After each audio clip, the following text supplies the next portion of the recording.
نحمده ونستعينه ونستغفره ونؤمن به ونتوكل عليه ونعوذ بالله من شرور أنفسنا ومن سيئات أعمالنا من يهده الله فلا مضل له ومن يضلله فلا هادي له وأشهد أن لا إله إلا الله وحده لا شريك له وأشهد أن سيدنا وسندنا ونبينا ومولانا محمدا عبده ورسوله صلى الله تعالى عليه وعلى آله وأصحابه وبارك وسلم تسليما كثيرا. أما بعد فأعوذ بالله من الشيطان الرجيم. بسم الله الرحمن الرحيم. إن عدة الشهور عند الله 12 شهرا يوم خلق السماوات والأرض منها 4 حرم ذلك الدين القيم فلا تظلموا فيهن أنفسهم. آمنت بالله صدق الله مولانا العظيم وصدق رسوله النبي الكريم ونحن على ذلك من الشاهدين والشاكرين والحمد لله رب العالمین. بزرگان محترم اور برادران عزیز،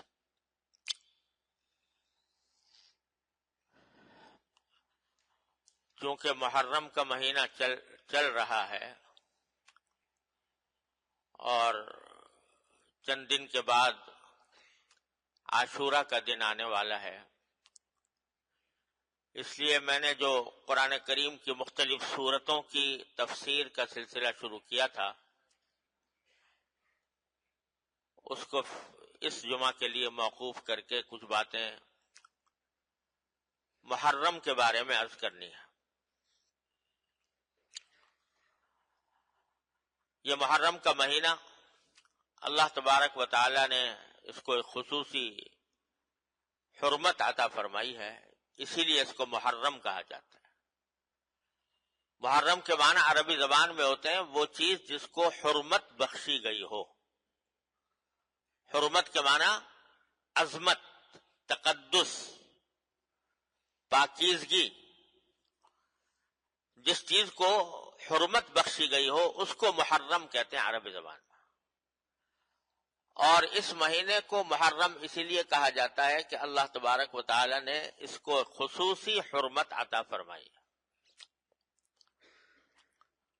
یوں تو سارے ہی دن، سارے مہینے، سارے سال اللہ تعالی ہی کے پیدا کیے ہوئے ہیں. جس طرح اور دنوں میں سورج نکلتا ہے اور شام کو غروب ہو جاتا ہے، اسی طرح محرم کے مہینے میں بھی دن سورج کے نکلنے سے یا صبح صادق سے شروع ہوتا ہے اور غروب آفتاب پر ختم ہو جاتا ہے. لیکن اللہ تبارک و تعالی نے کسی خاص دن کو یا کسی خاص مہینے کو اپنی طرف سے ایک خصوصی تعلق عطا فرما دیا یہ میرا ہے، یعنی یہ میری عبادت اور میری حکم کی اطاعت کے لیے اس کو خصوصی حیثیت حاصل ہے. تو اس میں ایک تقدس پیدا ہو جاتا ہے. رمضان کا مہینہ ہے، اللہ تعالیٰ نے کہہ دیا میرا ہے، تقدس پیدا ہو گیا. اس کی مثال میں یہ دیا کرتا ہوں، جیسے بیت اللہ شریف ہے، وہ بھی پتھر کا بنا ہوا ہے اور عام عمارتیں بھی پتھر کی بنی ہوئی ہیں. بلکہ اگر ظاہری اعتبار سے دیکھا جائے تو بیت اللہ شریف کے عمارت میں وہ حسن، ظاہری حسن نہیں جو اور بہت سی عمارتوں کے اندر ہوتا ہے. پتھر بھی اس کے، پلاسٹر بھی نہیں ہے اس کے اوپر، رنگ بھی نہیں ہے، لیکن چونکہ اللہ تبارک و تعالیٰ نے فرما دیا کہ یہ میرا ہے، تو اس کے نتیجے میں وہ بیت اللہ شریف کی ایک عظمت اتنی اس درجے ہو گئی کہ ساری بڑی سے بڑی، اعلیٰ سے اعلیٰ، شاندار سے شاندار عمارتیں اس کے آگے ہیچ ہیں۔ جتنی کشش اللہ تعالیٰ نے اس کے اندر پیدا کر دی ہے، ویسی کسی بڑی سے بڑی عمارت میں نہیں ہو سکتی۔ تو یہی معاملہ دنوں اور ہفتوں کا ہے کہ اللہ تبارک و تعالیٰ جس کسی دن کو اپنی طرف منسوب فرما دیتے ہیں تو اس کی وجہ سے اس میں شرف پیدا ہو جاتا ہے، اس میں عظمت آ جاتی ہے، اس میں حرمت پیدا ہو جاتی ہے۔ یہ محرم کو بھی اللہ تبارک و تعالیٰ نے ایسا ہی مہینہ قرار دیا۔ اور یہ بات کہ محرم کا مہینہ خصوصی حرمت رکھتا ہے، یہ کوئی نئی بات نہیں۔ نبی کریم سرورت عالم صلی اللہ علیہ وسلم کی دنیا میں تشریف آوری سے بہت پہلے سے اس مہینے کو حرمت والا مہینہ کہا جاتا تھا، کیونکہ اللہ تعالیٰ کا حکم تھا، تو جتنے انبیاء کرام علیہ السلام آئے وہ بھی اس کی عظمت اور حرمت کے قائل تھے۔ بعض لوگوں میں یہ بات مشہور ہو گئی ہے کہ عاشوراء یا 10 محرم الحرام کے دن کو جو خصوصی تقدس حاصل ہے وہ حضرت حسین رضی اللہ تعالیٰ عنہ کی کربلا میں شہادت کی وجہ سے ہے۔ بعض لوگ یہ سمجھتے ہیں، یعنی چونکہ حضرت حسین رضی اللہ تعالیٰ عنہ کی شہادت میدان کربلا میں 10 تاریخ کو ہوئی تھی، 10 محرم کو، اس واسطے وہ سمجھتے ہیں کہ عاشوراء کی یہ خصوصیت ہے اور عاشوراء کے اندر یہ تقدس ہے یا اس کی حرمت ہے کہ وہ حضرت حسین کی شہادت کی وجہ سے وہ معزز اور مکرم ہو گیا۔ یہ بات درست نہیں ہے، اس لیے کہ محرم کی حرمت تو بہت پہلے سے چلی آتی ہے، انبیاء کرام کے زمانے سے چلی آتی ہے، اور حضرت نبی کریم صلی اللہ علیہ وسلم نے اس کی حرمت کا اعلان فرمایا، اپنی حیات طیبہ میں اعلان فرمایا، جبکہ حضرت حسین رضی اللہ تعالیٰ عنہ چھوٹے سے بچے تھے۔ لہذا 10 محرم میں حرمت اور تقدس اس واقعے سے پیدا نہیں ہوا، بلکہ اس کے برعکس حضرت حسین رضی اللہ تعالیٰ عنہ کی فضیلت اور ان کی عظمت کا یہ ایک مظاہرہ تھا کہ اللہ تبارک و تعالیٰ نے ان کو شہادت کا مقام عطا فرمانے کے لیے اس دن کو منتخب فرمایا جو پہلے سے مقدس چلا آتا تھا۔ یہ ان کی عظمت ہے، حضرت حسین رضی اللہ تعالیٰ عنہ کی عظمت ہے، حضرت عثمان حسین رضی اللہ تعالیٰ عنہ کی فضیلت ہے کہ ان کی شہادت اس دن میں واقع ہوئی۔ تو حقیقت میں یہ شروع سے اس کو، چنانچہ میں نے جو آیت آپ کے سامنے تلاوت کی ہے اس میں اللہ تبارک و تعالیٰ نے فرمایا کہ عدت الشہور عند اللہ 12 شہرا، کہ اللہ تبارک و تعالیٰ نے جو مہینے بنائے ہیں وہ کل 12 مہینے ہیں، اور یہ 12 مہینے اللہ تعالیٰ نے طے کر دیے تھے یوم خلق السماوات والارض، اسی دن جس دن کے آسمانوں اور زمین کی تخلیق فرمائی، ان کو پیدا کیا، اسی دن اللہ تبارک و تعالیٰ نے یہ 12 مہینے مقرر کر دیے تھے کہ یہ 12 مہینوں کا ایک سال ہوا کرے گا۔ کفار اور مشرکین جو ہیں وہ اپنی ذاتی اغراض کے تحت مہینوں میں آگے پیچھے کرتے رہتے تھے، تو اس کا ذکر کرتے ہوئے فرمایا کہ 12 مہینے اللہ تعالیٰ نے پہلے سے مقرر کر رکھے ہیں، منہا 4 حرم، ان 12 مہینوں میں سے 4 مہینے اللہ تعالیٰ نے حرمت والے رکھے ہیں، ان میں سے یہ محرم ہے اور سفر ہے اور رجب کا مہینہ ہے اور ذوالقعدہ کا مہینہ، یہ خاص طور پر اللہ تبارک و تعالیٰ نے حرمت والے رکھے ہیں، جس کے معنی یہ تھے کہ ان 4 مہینوں میں جنگ کرنا جائز نہیں تھا، ان 4 مہینوں میں کسی جائز مقصد کے لیے جنگ کرنا بھی جائز نہیں تھا، اس واسطے ان کو اشہر حرم کہتے تھے۔ اور جاہلیت کے زمانے میں جو مشرکین تھے وہ بھی ان 4 مہینوں کی حرمت کے قائل تھے، اور وہ بھی یہ کہتے تھے کہ ان دنوں میں لڑائی کرنا حرام ہے، کیونکہ حضرت ابراہیم علیہ السلام کے وقت سے یہ بات چلی آتی تھی کہ ان 4 مہینوں میں لڑنا حرام ہے، اور ابراہیم علیہ السلام کے دین کی بہت سی باتیں مشرکین کے اندر چلی آتی تھی، ان میں سے ایک بات یہ بھی تھی، لیکن اس کے لیے انہوں نے ایک ہیلا نکالا تھا کہ اگر لڑتے لڑتے مثلا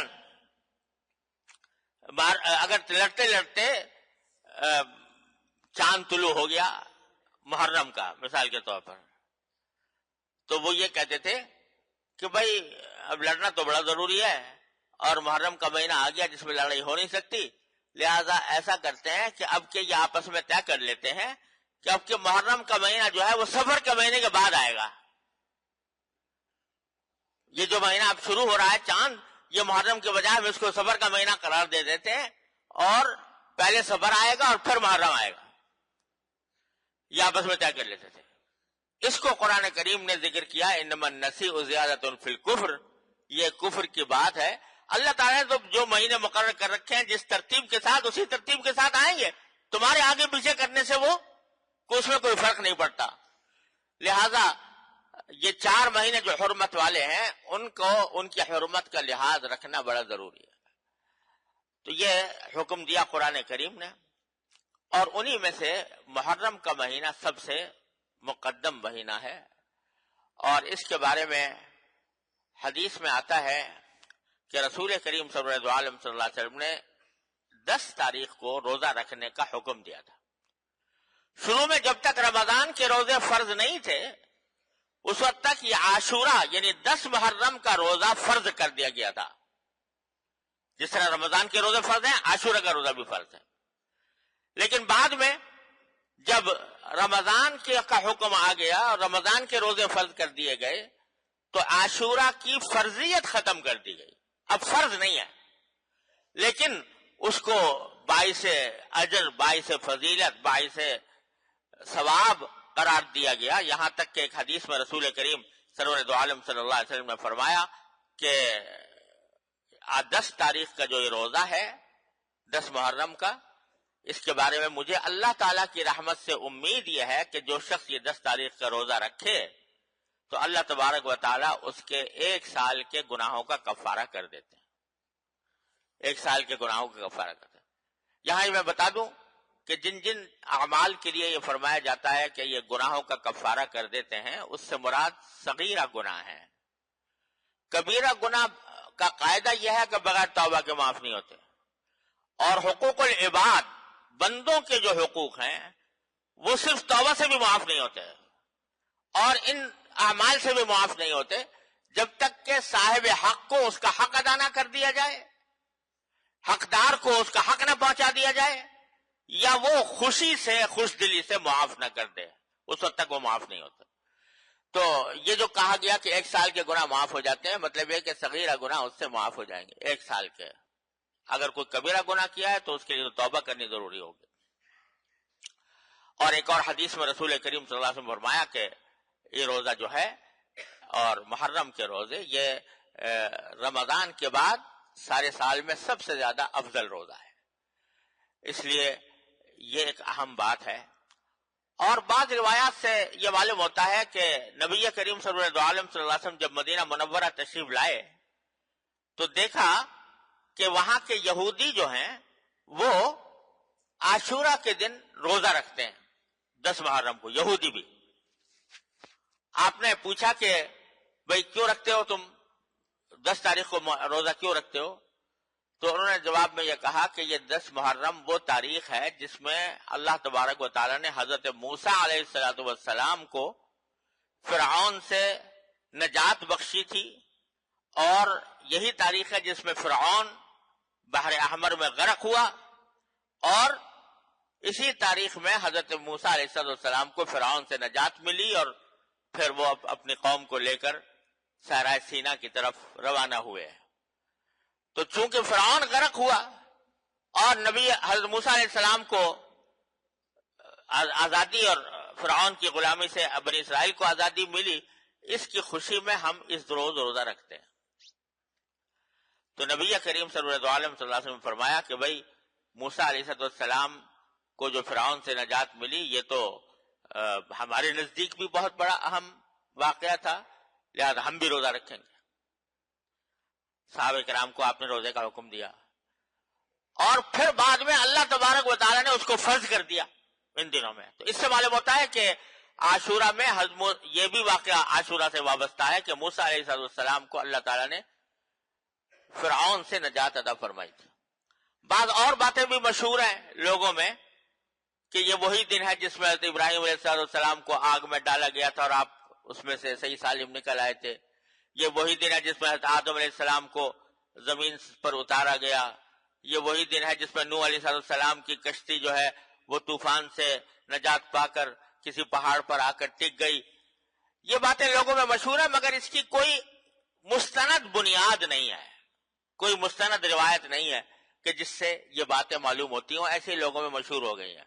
لیکن یہ بات صحیح ہے کہ حضرت موسیٰ علیہ السلام کو اس تاریخ میں اللہ تبارک و تعالی نے فرعون سے نجات دی تھی. بہرحال نبی کریم صلی اللہ علیہ وسلم نے یہ حکم دیا کہ روزہ رکھو, اور پھر اللہ تبارک و تعالی نے اس کو فرض کر دیا. بعد میں پھر فرضیت ختم ہو گئی, لیکن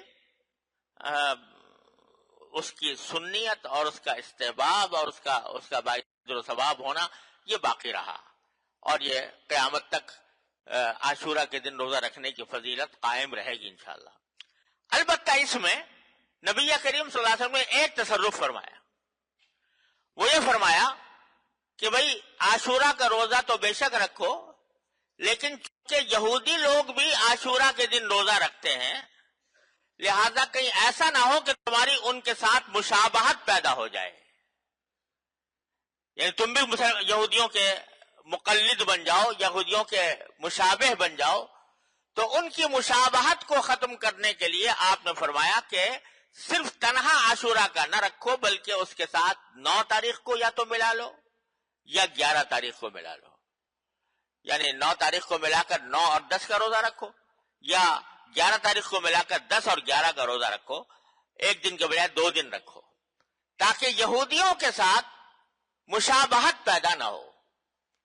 اس سے آپ اندازہ لگائیے کہ نبی کریم صلی اللہ علیہ وسلم کو اس بات کی کتنی فکر تھی کہ کسی خیر کے کام میں بھی, بھلائی کے کام میں بھی مسلمانوں کو مشابہت, مسلمانوں کے اندر مشابہت پیدا نہ ہو یہودیوں جیسی یا غیر مسلموں جیسی. یعنی مزاج اسلام کا یہ ہے کہ بھئی جب تم مسلمان ہو, کلمہ لا الہ الا اللہ محمد رسول اللہ پر ایمان لائے ہو, تو پھر تمہارا اپنا ایک طریقہ ہے, تمہارا ایک اپنا طریقہ زندگی ہے, تمہارا ایک اپنا طرز حیات ہے. تم اپنے طرز حیات کو دوسرے غیر مسلموں کے طرز حیات کے ساتھ مشابہ بنانے کی کوشش نہ کرو. یہ ایک مزاج ہے جو قدم قدم پر نبی کریم صلی اللہ علیہ وسلم کی ہدایات میں نظر آتا ہے. اس میں یہ بات بھی ہے تاکہ مسلمان ہونے کے حیثیت سے پہچانا جائے کہ ہاں یہ مسلمان ہے, اور ایسا نہ ہو کہ پتہ ہی نہ چلے جیسے اور غیر مسلم ہیں اور یہودی ہیں اور نصرانی ہیں ایسے ہی مسلمان بھی ہے. کوئی فرق اس کے انداز میں, اس کے ادا میں, اس کے اخلاق میں, اس کے معاملات میں, اس کے لباس پوشاک میں کوئی فرق نظر نہ آئے, یہ اسلام کو پسند نہیں. تو یہاں تک کہ روزہ رکھنے میں بھی, روزہ رکھنا تو ایک عبادت ہے, اچھا کام ہے, لیکن اس میں یہودیوں کی مشابہت کو آپ نے پسند نہیں فرمایا, بلکہ 2 دن رکھنے کا فرمایا تاکہ ان کے ساتھ التباس اور مشابہت پیدا نہ ہو. تو اب بھی اگر اسی وجہ سے حکم یہ ہے کہ بہتر یہ ہے کہ جب آدمی روزہ رکھے تو 9 یا 11 کو ساتھ ملا کر 2 دن رکھے. لیکن اگر کوئی شخص فرض کرو نہیں رکھ سکا 9 تاریخ کو اور 11 تاریخ کو بھی رکھنے کا موقع نہیں ہے, صرف تنہائی روزہ رکھ لے عاشورہ کا, تو یہ بھی کوئی گناہ نہیں ہے, یہ بھی کوئی حرام نہیں ہے. بہتر یہ ہے, افضل یہ ہے کہ اس کے ساتھ ایک روزہ ملا کر رکھے. ایک بات تو یہ عرض کرنی تھی. دوسری بات جو اسی آیت کریمہ میں جو میں نے آپ کے سامنے تلاوت کی ہے, اللہ تبارک و تعالیٰ نے ایک عجیب و غریب جملہ ارشاد فرمایا کہ دیکھو تمام مہینے جو اللہ نے مقرر فرمائے ہیں وہ 12 مہینے ہیں, جن میں سے 4 حرمت والے ہیں. تو پھر آگے جملہ فرمایا فَلَا تَظْلِمُوا فِيهِنَّ أَنفُسَكُمْ, کیونکہ یہ حرمت والے مہینے ہیں تو خاص طور پر ان مہینوں میں اس بات کا خیال کرو کہ تم اپنی جانوں پر ظلم نہ کرو، اپنی جانوں پر ظلم نہ کرو.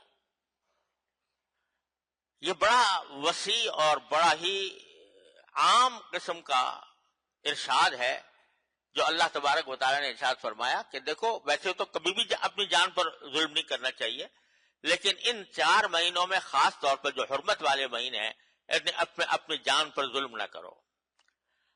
اب یہ اپنی جان پر ظلم کرنے کا کیا مطلب ہے؟ یہ ایک ایسا ہماگیر اور وسیع لفظ ہے کہ اس کے بہت سارے مفہوم ہیں.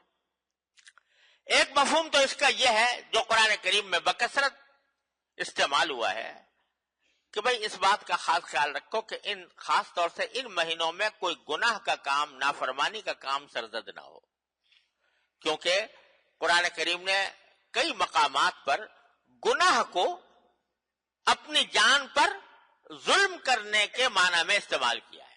وَلَوْ أَنَّهُمْ إِذَا فَعَلُوا فَاحِشَةً أَوْ ظَلَمُوا أَنفُسَهُمْ فَاسْتَغْفَرُوا اللَّهَ ذَكَرُوا اللَّهَ فَاسْتَغْفَرُوا لِذُنُوبِهِمْ. یہ قرآن کریم میں فرمایا کہ اگر کسی سے کوئی ایسا ناجائز کام سرزد ہو جائے یا وہ اپنی جان پر ظلم کر بیٹھے، یعنی گناہ کر بیٹھے، تو پھر وہ مایوس نہ ہو بلکہ اللہ تبارک و تعالیٰ کو یاد کر کے اس سے معافی مانگے اور اللہ تبارک و تعالیٰ معاف فرما دے. وَمَن يَغْفِرُ الذُّنُوبَ إِلَّا اللَّهُ. اللہ تعالیٰ کے سوا کون ہے جو گناہوں کو معاف کرتے؟ تو اللہ تعالیٰ فرماتے ہیں کہ یہ اگر کبھی ہو جائے تو کسی مومن سے تو کوئی گھبرانے کی اور پریشانی کی بات نہیں ہے، مایوسی کی بات نہیں ہے. فوراً اللہ تعالیٰ کی طرف رجوع کر کے استغفار کر لو، توبہ کر لو، پاک ہو جاؤ گے. تو جان پر ظلم کرنے کے ایک معنی ہے گناہ کرنا. تو کیا مطلب ہے کہ اور دنوں میں بھی گناہ سے پرہیز کرنا چاہیے، لیکن ان مہینوں میں خصوصی طور سے گناہ سے پرہیز کرو، اپنی زبان کی حفاظت کرو کہ غلط بات، جھوٹ نہ بولے، غیبت نہ نکلے، رشوت نہ لو، اور نگاہ کی حفاظت کرو کہ غلط جگہ پر نہ پڑے، کانوں کی حفاظت کرو کہ غلط بات نہ سنے وغیرہ. ان تینوں میں گناہوں سے بچنے کا خصوصی اہتمام کرو. ایک تو یہ معنی ہے اس کے. دوسرے معنی اس کے یہ ہے کہ جسمانی اپنے جسم کو کوئی جسمانی تکلیف بھی نہ پہنچاؤ. جیسے کہ بعض لوگ اس زمانے میں حضرت حسین رضی اللہ تعالیٰ عنہ کی شہادت کے واقعے پر خود اپنی جانوں پر ظلم کیا کرتے ہیں کہ اپنا سینہ پیٹ رہے ہیں، اپنے آپ کو زخمی کر رہے ہیں. تو قرآن کا فرمانا یہ ہے کہ خواہ کتنا ہی المناک واقعہ پیش کیوں نہ آ جائے، لیکن تم اپنی جان پر ظلم نہ کرو. اللہ تبارک و تعالیٰ سے کی طرف رجوع کرو، اس سے صبر مانگو، اور جو دنیا سے گیا ہے اس کے لیے دعا کرو. لیکن اپنی جان پر ظلم کرنا کہ جس کے نتیجے میں اپنی جان ہلاک ہو یا زخمی ہو، یہ جائز نہیں ہے اللہ تبارک و تعالیٰ کے ہاں. کیوں؟ اس لیے کہ یہ جان تمہیں جو دی گئی ہے، تمہارا جو یہ وجود ہے، یہ تمہارا نہیں ہے، یہ اللہ تبارک و تعالیٰ کا دیا ہوا ہے. اللہ تعالیٰ کی طرف سے تمہارے پاس امانت ہے. اس امانت کا حق یہ ہے کہ تم اس کا حق ادا کرو. اس کا کیا حق ادا کرو؟ کہ بلا وجہ اس کو خطرے میں نہ ڈالو، بلا وجہ اس کو تکلیف میں نہ ڈالو، بلا وجہ اس کو ہلاکت میں نہ ڈالو. یہ جو خودکشی کو حرام کیا گیا ہے شریعت میں، اس کی کیا وجہ ہے؟ بھئی کوئی کہہ سکتا ہے بھئی میں اپنی جان، میری جان ہے، میرا جسم ہے، میں اپنے آپ کو اس دنیا سے آزاد کرنا چاہتا ہوں، میں اپنے آپ کو ہلاک کر لیتا ہوں، خودکشی کر لیتا ہوں. تو بظاہر تو کوئی اس میں خرابی نظر نہیں آتی. بھئی میری جان ہے، میں جانوں میرا نقصان نفع میرا ہے نا، کسی اور کو اس میں دخل دینے کی کیا ضرورت. لیکن اللہ تعالیٰ فرماتے ہیں نہیں، یہ جان تمہاری نہیں ہے، یہ میری عطا ہے، میری طرف سے تمہیں امانت دی گئی ہے. اس امانت کا حق یہ ہے کہ جب تک میں اس کو زندہ رکھ رہا ہوں اس وقت تک تمہیں اس کو ہلاک کرنے کا حق نہیں پہنچتا. تو خودکشی کرنا حرام ہے. اللہ تبارک و تعالیٰ نے قرآن کریم میں بھی حرام کیا، رسول کریم سرور دو عالم صلی اللہ علیہ وسلم نے بھی متعدد احادیث میں اس کو واضح طور پر حرام قرار دیا کہ کوئی شخص اپنی جان کو ہلاک کر لے. تو اصل بات یہ ہے کہ ہم بسا اوقات غلطی یہ کرتے ہیں کہ اپنی جان کو اپنا سمجھنا شروع کر دیتے ہیں. یہ ہمارا ہے، ہماری جان ہے، لہذا ہم اس کے ساتھ جو چاہیں کریں، اس کو جس طرح چاہیں استعمال کریں، جس طرح چاہیں ہلاک کریں، جس طرح چاہیں اس کو مشقت میں ڈالیں، جس طرح چاہیں اس کو پریشانی میں ڈالیں. یہ اللہ تبارک و تعالیٰ کے حکم کی خلاف ورزی ہے، نبی کریم سرور دو عالم صلی اللہ علیہ وسلم کے احکام کی خلاف ورزی ہے. ایک حدیث میں آتا ہے کہ نبی کریم سرور دو عالم صلی اللہ علیہ وسلم کو اطلاع ملی کہ حضرت عبداللہ ابن عمر ابن عاص رضی اللہ تعالیٰ عنہ بڑے مشہور صحابی ہیں، ان کے بارے میں اطلاع ملی کہ وہ مسلسل روزے رکھتے ہیں، ہر روز روزہ رکھتے ہیں، اور رات کو جب گھر میں آتے ہیں تو بس کھڑے ہو جاتے ہیں تہجد پڑھنے کے لیے، اور ساری رات نماز میں گزار دیتے ہیں. تو رات کو سوتے نہیں اور دن میں کھاتے نہیں. ان سے کسی نے پوچھا کہ آپ ایسا کیوں کرتے ہیں؟ تو انہوں نے کہا کہ بھئی رسول کریم صلی اللہ علیہ وسلم کو تو اللہ تعالیٰ نے بڑا اونچا مقام دیا ہے، آپ سے تو کوئی غلطی سرزد نہیں ہو سکتی، لیکن ہم تو گناہگار لوگ ہیں، لہذا ہم سے اپنی گناہگاری کی وجہ سے ہمیں چاہیے کہ زیادہ سے زیادہ عبادت کریں. تو عبادت میں ہم دن بھر میں روزہ رکھتا ہوں اور رات کو ساری رات کھڑا رہتا ہوں اللہ تعالیٰ کی بارگاہ میں. سرکار دو عالم صلی اللہ علیہ وسلم کو جب خبر ملی تو آپ نے ان کو بلایا اور بلا کر فرمایا کہ عبداللہ ابن عمر، مجھے پتہ لگا ہے کہ تم سارے مسلسل روزے رکھتے ہو اور ساری رات نماز پڑھتے ہو، تو کیوں ایسا کرتے ہو؟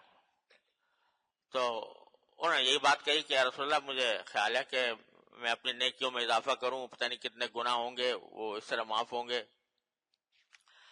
تو آپ نے فرمایا کہ نہیں، ایسا کرنا تمہارے لیے درست نہیں ہے. فرمایا کہ ان لنفسک علیک حقا، تمہاری جان کا بھی تم پر حق ہے، وان لعینک علیک حقا، تمہاری آنکھ کا بھی تم پر حق ہے، وان لزوجک علیک حقا، اور تمہاری بیوی کا بھی تم پر حق ہے، وان لزورک علیک حقا، تمہارے پاس جو مہمان آئے ہیں ان مہمانوں کا اکرام کرنا بھی تمہاری ذمہ داری، تمہارے اوپر حق ہے. لہذا یہ نہیں ہے کہ بس کھڑے ہو گئے تو عبادت میں کھڑے ہو گئے تو ان سارے حقوق کو فراموش کر دیا. نہیں، تمہیں یہ سارے کام اکٹھے کر. کیا تم نے مجھے نہیں دیکھا؟ حضور نے فرمایا کہ میں روزہ بھی رکھتا ہوں، افطار بھی کرتا ہوں. حدیث میں آتا ہے کہ بعض اوقات آپ روزہ چھوڑتے تو ایسا معلوم ہوتا تھا کہ جیسے اب دوبارہ روزہ رکھیں گے نہیں، کبھی رکھنا شروع کر دیتے ایسا لگتا تھا کہ کبھی چھوڑیں گے نہیں. تو میں افطار بھی کرتا ہوں، روزہ بھی رکھتا ہوں، اور رات کو سوتا بھی ہوں اور اللہ تعالیٰ کی عبادت بھی کرتا ہوں. تو حضرت نبی کریم صلی اللہ علیہ وسلم نے فرمایا کہ نہیں، یہ کرنا طریقہ جو تم نے اختیار کیا یہ درست نہیں. غرض کہنا یہ تھا کہ یہ جان جو اللہ تبارک و تعالیٰ نے ہمیں عطا فرمائی ہے، یہ جان ہماری نہیں ہے، یہ اللہ تبارک و تعالیٰ کی عطا ہے، اس کا کچھ حق ہے. اگر کوئی شخص کھانا چھوڑ دے بالکل اور بھوکا رہنے لگے اور بھوکا رہنے کی حالت میں مر جائے، حرام موت مرے گا، اس لیے کہ یہ جان اللہ تعالیٰ نے عطا فرمائی تھی تو اس کا حق تھا کہ اس کو مناسب وقت پر غذا دو. ہاں ٹھیک ہے، غذا میں اس بات کا لحاظ رکھو کہ اسراف نہ ہو، فضول خرچی نہ ہو، اب بلا وجہ اپنے آپ کو شہوات میں اور خواہشات میں مبتلا نہ کرو، لیکن یہ حق ہے کہ تم اس کو کھانا دو، یہ حق ہے کہ تم اس کو اس کے جو برقرار رکھنے کے حقوق ہیں ان کو ادا کرو. تو اس واسطے یہ جو لفظ فرمایا فلا تظلموا فیہن انفسکم، ان مہینوں کے اندر تم اپنی جانوں پر ظلم نہ کرنا.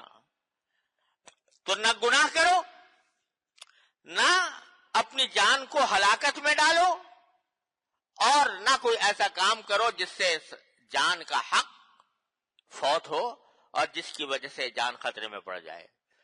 یہ ہے جو حکم اللہ تبارک و تعالیٰ نے قرآن کریم میں خاص طور سے ان 4 مہینوں سے متعلق دیا ہے. اللہ تبارک و تعالیٰ ہمیں اپنے دین کی صحیح سمجھ عطا فرمائے اور اس کے مطابق عمل کرنے کی اور زندگی گزارنے کی توفیق عطا فرمائے. وآخر دعوانا الحمدللہ رب العالمین.